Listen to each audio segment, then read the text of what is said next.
மாணவன் தற்கொலை செய்து கொண்டது தொடர்பாக பள்ளி பேருந்துகள் எரிக்கப்பட்டிருக்கின்றன. தனியார் பள்ளியின் 2 பேருந்துகள் எரிக்கப்பட்டதால் பதற்றமான சூழல் ஏற்பட்டிருக்கிறது.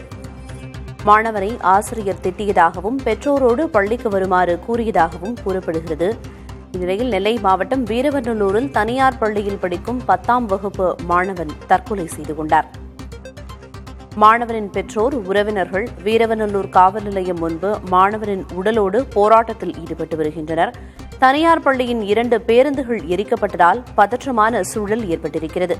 மாணவனை ஆசிரியர் திட்டியதாகவும் பெற்றோரோடு பள்ளிக்கு வருமாறு கூறியதாகவும் கூறப்படுகிறது. இது தொடர்பான தகவல்களை வழங்குவதற்காக செய்தியாளர் முத்துப்பாண்டி இணைப்பில் இருக்கிறார்.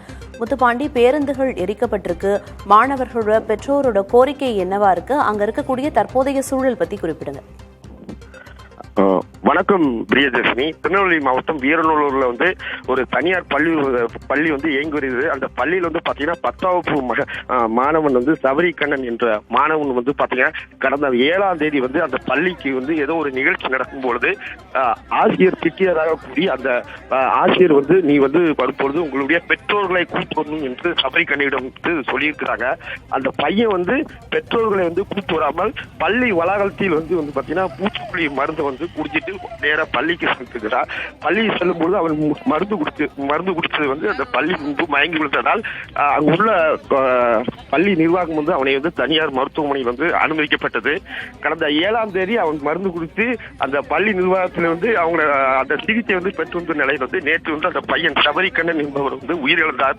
இந்த உயிரிழந்ததை கண்டித்து அந்த உறவினர்கள் நேற்று அவனுடைய உடலை சொந்த ஊருக்காக வீரநல்லூர் பகுதிக்கு கொண்டு வரும்போது வீரநல்லூர் காவல் நிலையத்தில் கொண்டு சாலை மறியல் சுமார் 200க்கும் மேற்பட்டவர்கள் சாலை மறியல் ஈடுபட்டனர். ஈடுபட்டிருக்கும் நிலையில் அந்த பள்ளியில் சுமார் ஒரு 5 பேர் வழக்கு பதிவு செய்ய வேண்டும் என்று அவர்கள் காவல்துறையில் ஒரு கோரிக்கை வைத்திருந்தார்கள். அந்த ஆசிரியர்கள், பள்ளி நிர்வாகத்தில் முக்கியமான உள்ளவர்கள் சுமார் ஒரு 5 பேர்களை வழக்கு பதிவு செய்ய வேண்டும் என்று அவர்கள் ஒரு பெரிய ஒரு சாலை மறியலானது ஈடுபட்டனர். திருநெல்வேலி பாபநாசம் சாலை 20 நிமிடங்கள் ஒரு பாதிப்பு ஏற்பட்டது. இந்நிலையில் போலீசார்கள் நேற்று சமாதானம் படுத்தி அவர்களை அனுப்பி இது சம்பந்தமாக நடவடிக்கை எடுப்பதாக அவர்கள் தெரிவித்தார்கள்.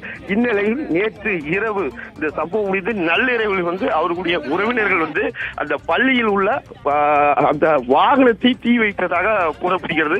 2 வாகனங்கள் முற்றிலும் தீயில் எரிந்து கரி முற்றிலும் சேதமடைந்தது. இதனால் பரபரப்பு ஏற்பட்டு தற்போது போலீசார்கள் அங்கு பாதுகாப்பு பணிகளில் ஈடுபட்டு மேலும் விசாரணை மேற்கொண்டு வருகிறார்கள். பிரியதர்ஷினி.